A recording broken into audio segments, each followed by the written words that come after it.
Hello बच्चों, स्वागत है आपका द स्कूल एजुकेशन अड्डा में। मैं सागर तिवारी, फिजिक्स का टीचर आपका। हम पढ़ रहे थे कक्षा 11 भौतिकी। इसके साथ ही आज है 22 अप्रैल। 22 अप्रैल विश्व पृथ्वी दिवस। तो उस पर आइए जानते क्या है। कुछ दो लाइनें हैं वो बताऊंगा आपको। धरती मेरी प्यारी धरती, तुझमें ही पूरा जीवन समाया है। तेरे उपकार है हम पर कुछ इस कदर, तूने माँ का दर्जा पाया है। आप समझ सकते हो कि जो आज विश्व पृथ्वी दिवस है क्यों मनाया जाता है। जो हमारा ग्लोबल वार्मिंग हुई, जलवायु की समस्या, अत्यधिक हम वनों की अंधाधुंध कटाई कर रहे हैं, ये सब चीजों के कारण पृथ्वी को जो नुकसान हो रहा है उससे बचाने के लिए हम विश्व पृथ्वी दिवस 22 अप्रैल को हर साल मनाते हैं। इस साल की थीम जो रही है, प्लास्टिक, जो सिंगल यूज प्लास्टिक है उसको कम करने का प्रयास करना है। तो हम भी कोशिश करें कि हमने कहा जिस प्रकार हमारे माता पिता की हम इज्जत करते हैं वैसे ही हमें अपनी धरती माँ का सम्मान करना है, उनकी रक्षा करना है। तो चलिए शुरू करते हैं आज की हमारी क्लास। हम पढ़ रहे थे पहला चैप्टर मात्रक एवं मापन। इसके अंतर्गत हमने जो देख लिया था भौतिक राशियां क्या होती है, अभौतिक राशियां क्या होती है, मात्रक की पद्धतियां कौन कौन सी है, ये सब चीजें हम देख चुके थे। मात्रक की पद्धति के अंतर्गत हमने सीजीएस प्रणाली, एमकेएस प्रणाली, एफपीएस प्रणाली, ये तीनों देखे थे। और कहा था कि जो वन मैन आर्मी आएंगी अपनी एसआई पद्धति, उसको आज की क्लास में हम कवर करेंगे। तो चलिए शुरू करते हैं बच्चों।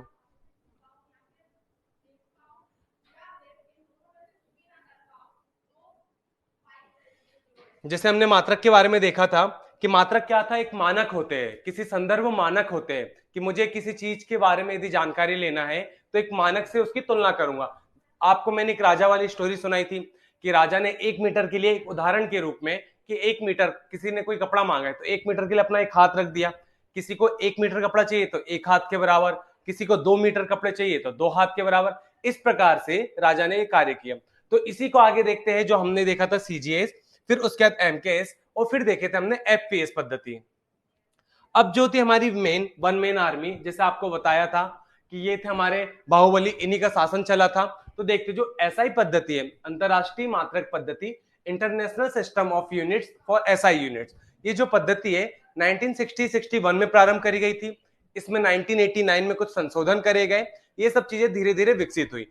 अब इस पद्धति में सीजीएस, एमकेएस और एफपीएस तीनों को साइड करके ये जो था इसको सर्वमान्य कर दिया गया। देखिए 1960 में इसे अंतरराष्ट्रीय मापतोल के अधिवेशन, जिसे हम कहते हैं ना कॉन्फ्रेंस है, जैसे मैंने आपको बताया आज कि विश्व पृथ्वी दिवस है। तो विश्व पृथ्वी दिवस की उत्पत्ति कैसे हुई कि 1970 में पहली बार मनाया था इसको। तो जो कॉन्फ्रेंस हुई, सम्मेलन हुआ, कि सभी को चिंता हुई कि यार पृथ्वी का जीवन समाप्त हो रहा है, पृथ्वी का नुकसान हो रहा है। तो सभी देश जो रहते हैं ना मिलके एक सम्मेलन, सभा आयोजित होती है। जैसे कि आप देख लीजिए कि आपके स्कूल में जो टीचर्स मीटिंग होती है, पेरेंट्स मीटिंग होती है, ये भी एक प्रकार के सम्मेलन है। इसमें विचार विमर्श किया जाता है कि बच्चों को कैसे पढ़ाया जाए, बच्चों को हम किस प्रकार और अच्छे से कर सकते हैं, इनके लिए क्या मानक सिद्ध करे जाए, क्या स्थापित किए जाए जो इनको आगे हेल्पफुल हो। वही सम्मेलन 1960 में एसआई पद्धति के लिए जो अंतरराष्ट्रीय मापतुल अधिवेशन हुआ उसके लिए आयोजित हुआ। उसमें हमने क्या किया था, एसआई पद्धति को लिया। फिर इसके पश्चात क्या हुआ, 1989 में पुनः सम्मेलन आयोजित किया गया।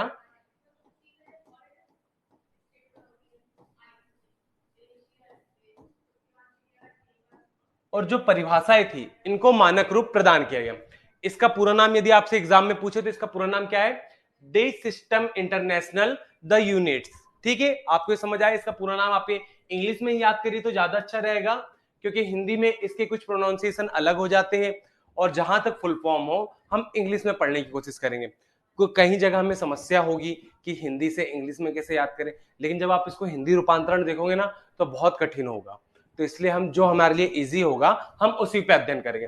ठीक है, जो एसआई पद्धति है इसमें टोटल कितने मात्रक है, 7 मूल मात्रक है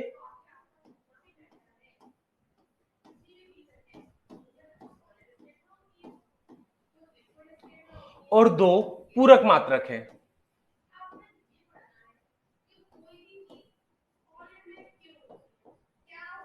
सात मूल मात्रक, 2 पूरक मात्रक। तो आइए जानते हैं कि 7 मूल मात्रक कौन कौन से हैं, पूरक मात्रक कौन कौन से। हमारे एग्जाम के पॉइंट ऑफ व्यू से ये जो 7 मूल मात्रक है ना ये जरूरी रहेंगे। ठीक है, फिर इसके पश्चात क्या होता है कि जो पूरक मात्रक आएंगे वो पूरक मात्रक भी आगे हमको रेडियन, स्टेरेडियन, 2 पूरक मात्रक वो भी जरूरी होंगे। मैंने आपको बताया कि मात्रक क्या है, मानक है। सबसे पहले तो हम इनको पढ़ लेते हैं क्या होता है। हाँ, एक चीज और, यदि जो संकेत लिखते हैं हम, मैं आपको उदाहरण के द्वारा समझाऊंगा, संकेत है ना, संकेत मतलब चिन्ह, यहां लिख दे रहा हूं मैं, और चिन्ह, तो ये क्या रहता है, यदि संक्षिप्त रूप में लिखा जा रहा है,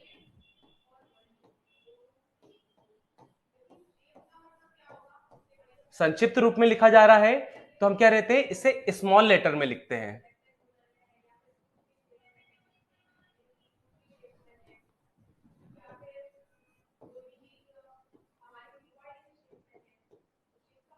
स्मॉल लेटर में लिखते हैं, और यहीं पे ये चिन्ह किसी वैज्ञानिक के नाम पे नाम रखा जाता है,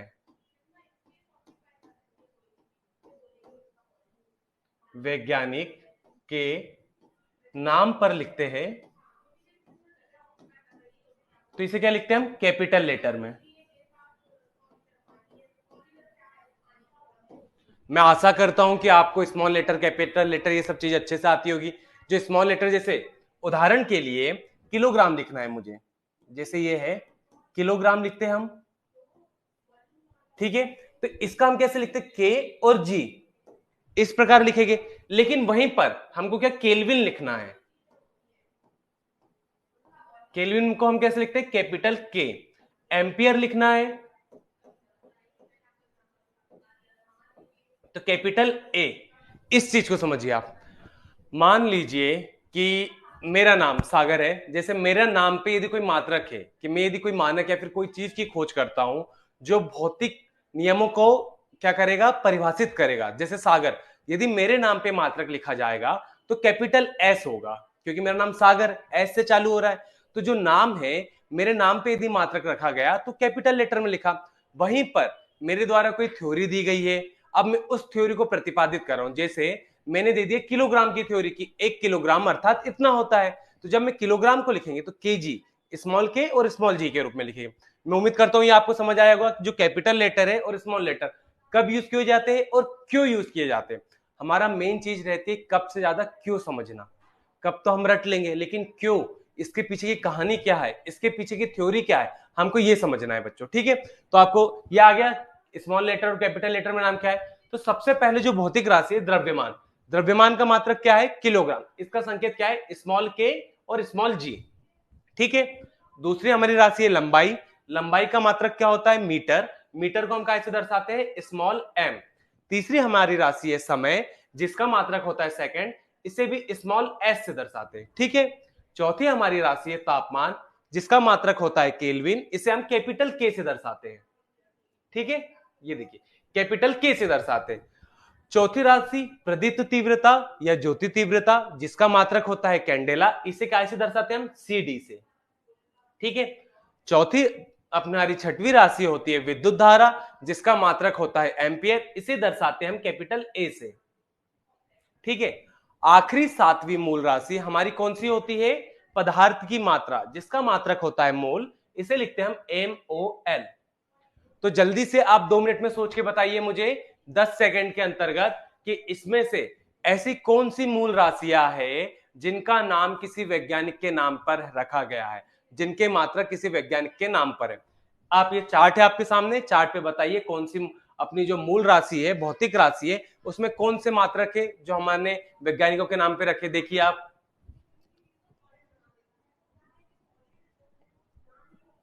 हाँ, तो देखिए आप, किलोग्राम में भी हम स्मॉल के स्मॉल जी लिखा है, लंबाई में भी, लंबाई का मीटर है तो मीटर में स्मॉल एम लिखा है, समय का सेकंड है तो स्मॉल एस लिखा है, तापमान का केल्विन यहाँ कैपिटल के लिखा है।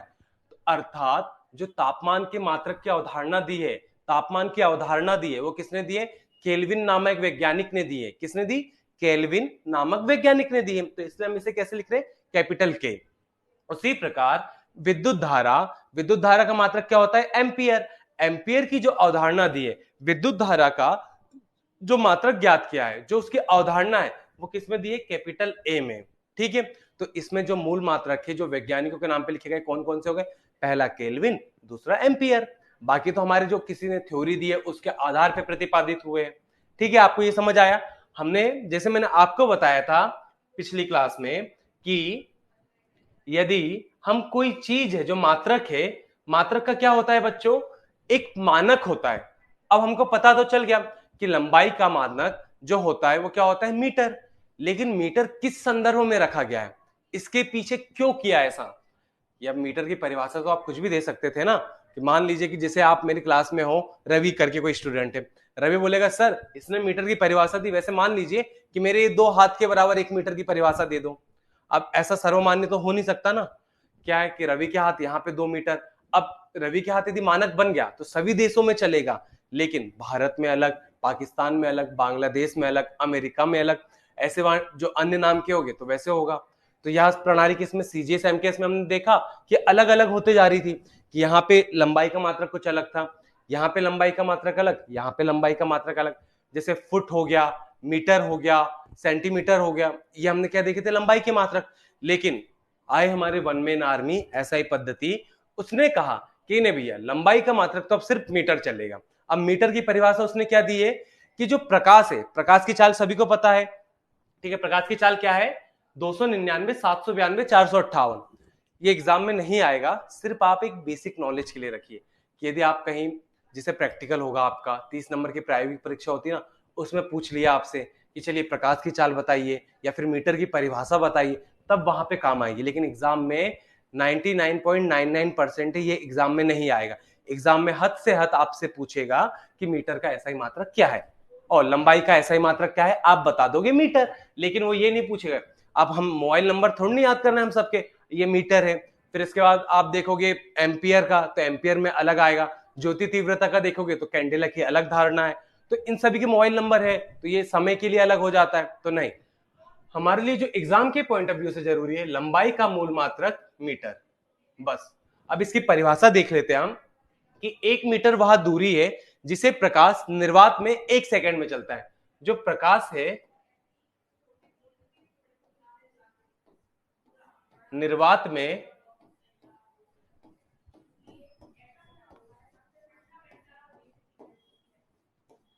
1 सेकंड में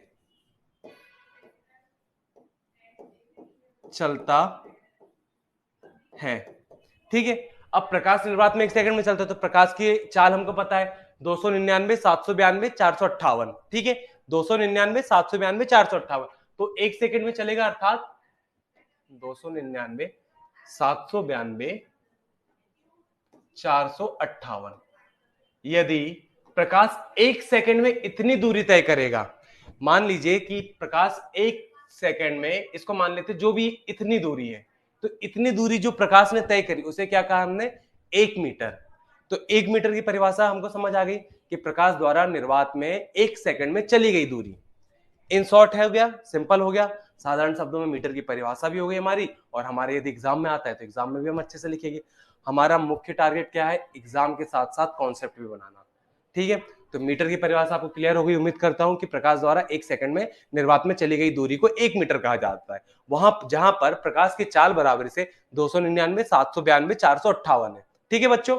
अब आगे देखते हैं, 1 मीटर में 100 सेंटीमीटर होते हैं, फिर 1000 मिलीमीटर होते हैं। ये जो छोटे छोटे मात्रक है हम इसको आगे देखेंगे, कि मीटर 10 की घातांक में जो मात्रक है वो देख लेंगे हम, ये सब चीजें। अभी जो हमारा मुख्य टॉपिक है एसआई पद्धति, उस पर वापस आते हैं, ठीक है। आपको ये समझ आया कि लंबाई हो गया।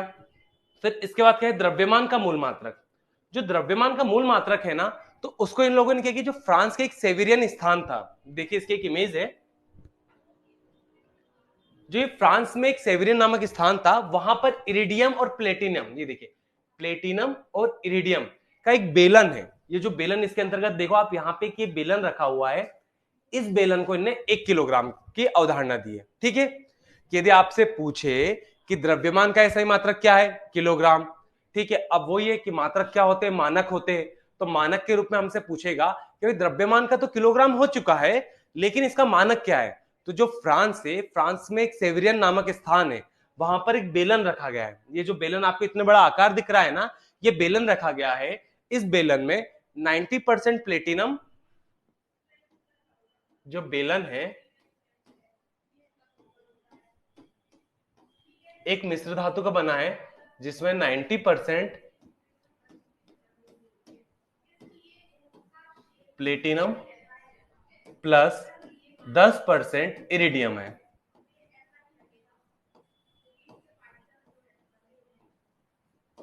ठीक है, इसे कब अपनाया गया था इस मात्रक को? 1989 में।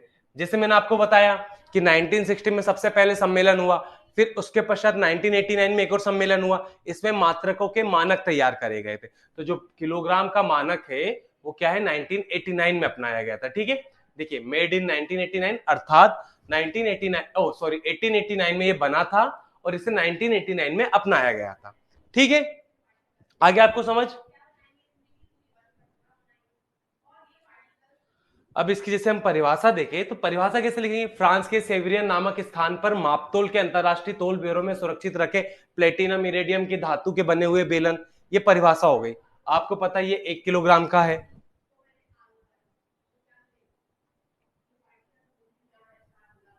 ठीक है, ये 1 किलोग्राम हमको पता है। तो हमने क्या बता दिया, जो प्लेटिनम होता है और जो इरिडियम होता है, इन दोनों की मिश्र धातु से बने हुई धातु को फ्रांस की सेविरियन नामक स्थान पर जो रखा गया है उसे मानक बनाया गया और उस मानक के आधार पर 1 किलोग्राम की अवधारणा दी गई। 1 किलोग्राम में क्या होता है, 1000 ग्राम।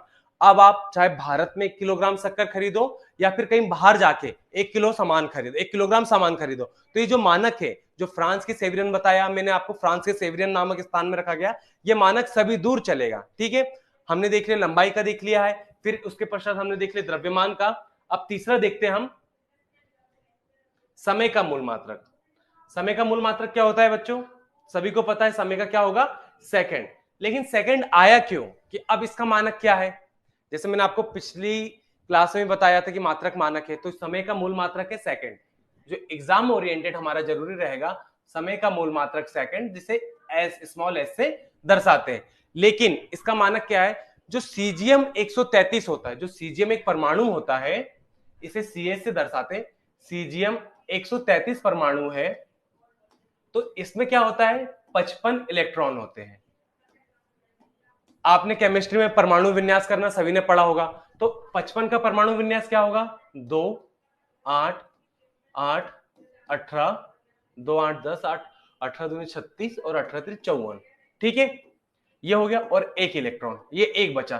तो मैंने आपको कहा कि पृथ्वी पर सबसे उपद्रवी इंसान कौन है, मानव, और मानव के बाद सबसे उपद्रवी है तो कौन है, वो इलेक्ट्रॉन। इस इलेक्ट्रॉन की बदौलत ही आपकी केमिस्ट्री भी चल रही है और आदि फिजिक्स भी इसकी बदौलत चल रही है। तो इलेक्ट्रॉन बहुत उपद्रवी प्राणी रहा। तो ये जो एक इलेक्ट्रॉन है, जब इसको ऊर्जा दी जाती है तो ये क्या कहता है, हमने जैसे केमिस्ट्री में आप पढ़ोगे, मैं आपको यहाँ शॉर्ट में बता दे रहा हूं, नील्स बोर का परमाणु मॉडल आता है। जब किसी इलेक्ट्रॉन को ऊर्जा दी जाती है तो वह अपनी कक्षा को त्याग कर उच्च कक्षा में चले जाता है। मान लीजिए कि उसका यहाँ पे वो दूसरी कक्षा में था, ये एक इलेक्ट्रॉन 5वीं कक्षा में है, जैसे क्या है 5वीं कक्षा में है, ये 5वीं कक्षा में रहेगा। तो जब इसको ऊर्जा दी जाएगी तो ये काय में जाएगा, 6वीं कक्षा में चले जाएगा। ठीक है, लेकिन जब ऊर्जा की मात्रा कम होगी तो क्या होगा, वापस 5वीं कक्षा में आ जाएगा।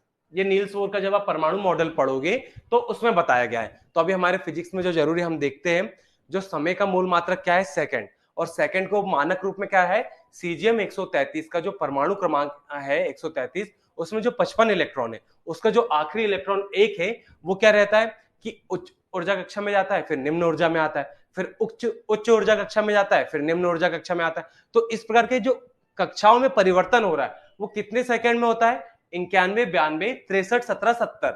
ये जो मान है 91 92 63 17 70, ये जो मान है इसे ही हम कहते हैं 1 सेकंड। अर्थात कि इलेक्ट्रॉन को एक कक्षा से दूसरी कक्षा में जाने में समय और दूसरी कक्षा से पुरानी कक्षा में आने में जो समय लग रहा है सीजियम 133 के परमाणु के, उसे हम कहते हैं 1 सेकंड। ठीक है, आपको उम्मीद है मेरे को ये समझ आया होगा क्या है कि इलेक्ट्रॉन का आवागमन कैसे हो रहा है। ये आप केमिस्ट्री में और अच्छे से अध्ययन करो। यहाँ पे हमारा जो मात्रक था, मात्रक के हिसाब से हमने अध्ययन किया है। ठीक है, आपको फिर कह रहा हूं कि ये परिभाषाएं देख के आप डरो मत, ये एग्जाम के हिसाब से नहीं है, सिर्फ आपको एक बेसिक नॉलेज के लिए बता रहा हूं मैं कि यदि आपसे पूछ लिया किसी ने कि भैया क्या होता है, समय का मात्रक 1 सेकंड होता है, तो 1 सेकंड क्या होता है, तब आप उसे यह आंसर दे सकते हो, ये थ्योरी बता सकते हो कि सर इस कारण से समय का मात्रक सेकंड है। ठीक है, फिर इसके पश्चात देखते हैं हम, यही है जो सीजियम धातु का 55 इलेक्ट्रॉन जो मैंने अभी आपको समझाया, उसकी पूरी थ्योरी लिखी हुई है, आप इसे पढ़ोगे तो और समझ आ जाएगा। ठीक है, फिर जो विद्युत धारा है, विद्युत धारा का मात्रक मैंने बताया एम्पियर है। हाँ, अब एक चीज बताइए, अभी जस्ट हमने क्लास जब शुरू करी थी तो एम्पियर को कैपिटल ए से दर्शा रहे हैं, तो ये किसी वैज्ञानिक के नाम पे रखा गया संकेत है या फिर नॉर्मली किसी का शॉर्ट फॉर्म है? ये किसी वैज्ञानिक के नाम पे रखा गया संकेत है। क्यों? क्योंकि इसे हम कैपिटल ए से दर्शा रहे हैं। ठीक है, तो ये क्या है, ये जो आपको ये रॉड दिख रही होगी, दो वायर दिख रहे हैं, इन वायर के आधार पे प्रयोग किया गया था उस टाइम पे। मैंने कुछ इमेजेस निकाल के आपको दिखाने का प्रयास किया है कि कैसे क्या उस टाइम पे जो एम्पियर है विद्युत धारा कैसे क्या आई, अस्तित्व में कैसे है। तो ये जो धारा है, जो आपको ये तार दिख रहे होंगे, एक तार ये है, एक तार ये है, इन दोनों तारों के बीच कितनी दूरी है? 1 मीटर। ये देखिए, ये दो तार है,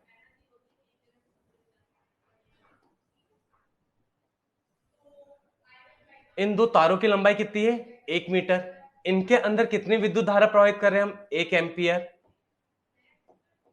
जब दोनों तारों की लंबाई 1 मीटर है और दोनों में 1 एम्पियर की धारा प्रवाहित कर रहे हैं, तो दोनों के मध्य जो बल है, बल कितना लगना चाहिए? 2 गुणित 10⁻⁷ न्यूटन। ठीक है, यदि इन दोनों के मध्य बल इतना लग रहा है तो उस तारों में बहने वाली धारा का मान कितना हो गया? 1 एम्पियर। ठीक है, आइए इसको थ्योरी के द्वारा और देखते हैं। ये इमेज आप देख लीजिए कि ये दो तार है 1 मीटर के, इनके मध्य आपने 1 एम्पियर की धारा प्रवाहित कर या फिर जो भी धारा प्रवाहित कर रहे हैं, तो इनके मध्य यदि इतना बल लग रहा है तो उसमें बहने वाली धारा क्या हो जाएगी? 1 एम्पियर।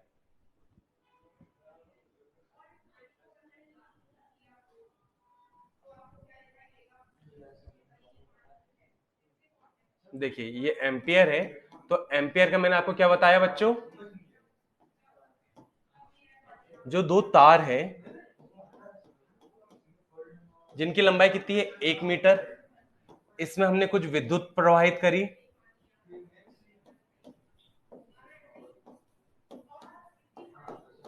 विद्युत प्रवाहित की, तो क्या हुआ? उनमें 2 गुणित 10⁻⁷ न्यूटन का बल लगता है। तो प्रवाहित होने वाली धारा का मान कितना हो जाएगा? 1 एम्पियर। ठीक है, आपको ये समझ आया? मैं फिर कह रहा हूं, परिभाषाओं से डरना नहीं है, परिभाषा हमारे एग्जाम में नहीं आएगी, सिर्फ आपको एक बेसिक नॉलेज के लिए मैं बता रहा हूं। ठीक है, क्या आप ये परिभाषा इतनी बड़ी बड़ी थ्योरी देख के डर जाओ? अभी तक आप 10th में क्या थे? सिर्फ रटते हुए आए हो, लेकिन जब आप 11th में आए हो, इसका 12th में जाओगे तो यही बेसिक से एडवांस की ओर जा रहे हो आप, तो आपको धीरे धीरे समझना है, और नहीं तो फिर मुझसे आप पूछिए, मैं आपके डाउट क्लियर कर दूंगा वापस से। ठीक है, एम्पियर हो गया।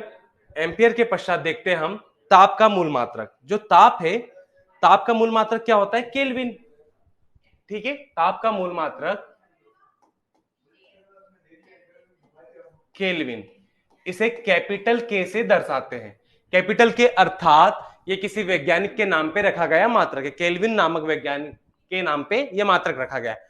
तो इसका मानक क्या है? केल्विन का मानक जो जल का त्रिक बिंदु है, त्रिक बिंदु अर्थात ठोस, द्रव, गैस, तीनों अवस्था, जो जल का टेम्परेचर एक आता है ऐसा जिसमें तीनों अवस्था पाई जाती है, तो उसे त्रिक बिंदु कहते हैं। तो उस त्रिक बिंदु के 1/273वें भाग को, उस त्रिक बिंदु के 1/273वें भाग को क्या कहते हैं हम?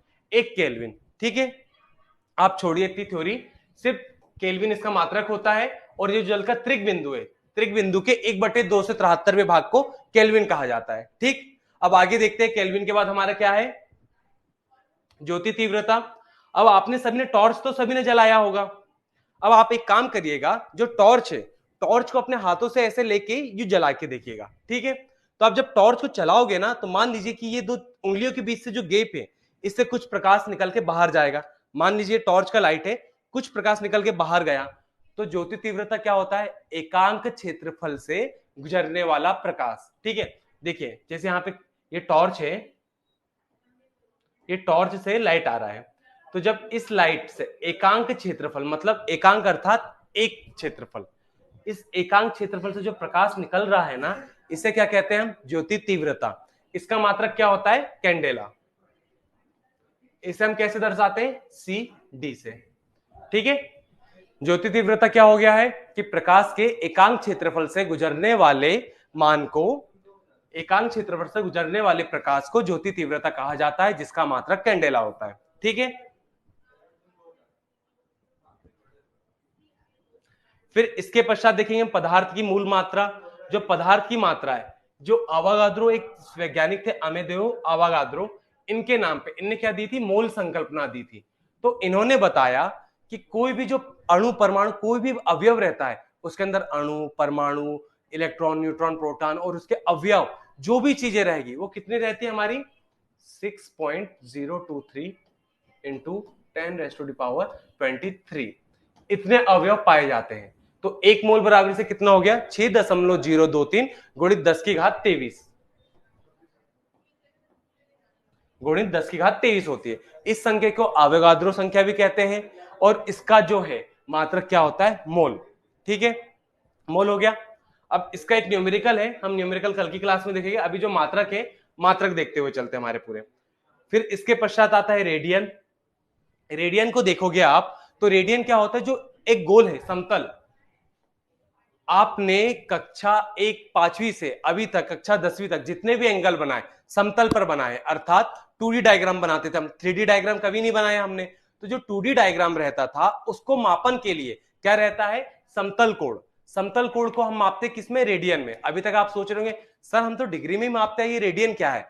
तो ये रेडियन क्या होता है, जो समतल कोण है ना बच्चों, जैसे ये आपने बनाया होगा, फिर ये त्रिभुज बनाया होगा, तो यहाँ पे ये जो एंगल बन रहा है, फिर इसके पश्चात कुछ आकृति ऐसी हो तो यहाँ पे एक एंगल बन रहा है आपका, ये एंगल बन रहा है। तो ये जितने भी एंगल जितने भी कोण बन रहे हैं तो इस क्या रहेगी, समतल, अर्थात दो तलों में बन रहे हैं। एक एक्स अक्ष पे बन रहा होगा, एक वाई अक्ष पे बन रहा होगा। जहां दो तल मिल रहे हैं तो वहां पे क्या होता है, समतल। तो समतल कोण को मापने के लिए एक रेडियन नामक की अवधारणा है। जो रेडियन क्या होता है कि एक जो वृत्त है, ये एक वृत्त है, वृत्त के चाप के बराबर कोण रहता है। मान लीजिए कि जो आर दूरी पर इसकी त्रिज्या है, इसकी त्रिज्या आर है और इसी त्रिज्या के बराबर एक चाप काटे। चाप मतलब आप जैसे प्रकार रहता है ना, प्रकार यू चलाते हो, तो इस त्रिज्या के बराबर ही जब आप इस प्रकार चाप काटोगे तो उसे क्या कहोगे आप, रेडियन। ठीक है, एक बार और देख लीजिए इसे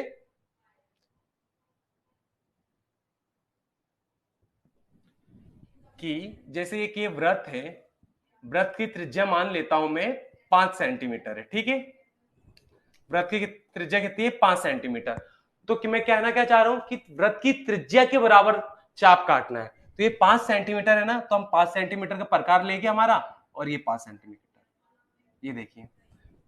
तो ये जो एंगल बनेगा यहाँ पे, ये एंगल कौन सा रहेगा, थीटा, और इसे ही हम कहते हैं क्या, रेडियन। तो रेडियन यदि आपसे एग्जाम में पूछे, ये परिभाषा वगैरह इतना कुछ नहीं पूछेगा, सिर्फ पूछेगा समतल कोण का जो मापन करते हैं उसका एसआई मात्रक क्या है। तो उसका एसआई मात्रक क्या होगा, रेडियन। समतल कोण का मापन करने के लिए जो एसआई मात्रक है वो क्या रहेगा बच्चों, रेडियन। और एक रेडियन क्या होता है कि जो त्रिज्या है, त्रिज्या की लंबाई का ही हमको चाप काटना है, वो क्या रहता है हमारा, रेडियन। ठीक है, ये देखिए जो समतल कोण, इसका मान हम कैसे निकालेंगे, ये जो थीटा एंगल बन रहा है, त्रिज्या हमारी कितनी हो गई, आर है, और ये मान लेते हैं एस जो दूरी है, ये जो चाप की लंबाई है डीएस। तो theta is equal to DS upon R, ये हमारा होता है क्या, रेडियन। तो ठीक है, मैं उम्मीद करता हूं यहां तक आपको समझ आया होगा। एक बार में शॉर्ट में हम देख लेते कि अभी तक जो मात्रक ऐसा ही मात्रक हमने देखे कि उनके बारे में क्या क्या जान चुके हम और क्या रहा है। सबसे पहले हमने देखा था कि लंबाई का मात्रक क्या होता है, मीटर, द्रव्यमान का मात्रक किलोग्राम, समय का सेकंड, पदार्थ की मात्रा का मोल होता है। इस प्रकार हमने जो 4 5 मात्रक देखे, इसके आगे हम कल देखते हैं। ओके बच्चे, थैंक यू, मिलते हैं कल की क्लास में।